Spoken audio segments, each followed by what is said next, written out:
नमस्कार। यही विशाल ब्रह्मांड केवल एक दुर्घटनार फल कि ना एहार पछरे अछंती जणे सर्वशक्तिमान सृष्टिकर्ता।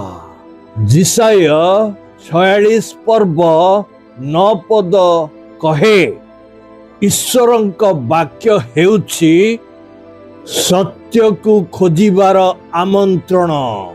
इतिहास सृष्टि एवं असंख्य विषय गोटे कथा कहे परमेश्वर हेउछंती अनंत एवं असीम, अर्थात तांकर शेष नहीं एवं तांकर कौनसी सीमा मध्य नहीं। जदि आपण आंतरिकतार सहित परमेश्वर को अनुसंधान करिवे तेबे तांका विषय रे निश्चय जानिबा को पारिबे।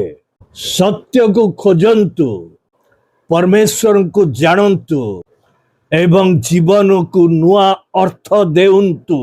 धन्यवाद।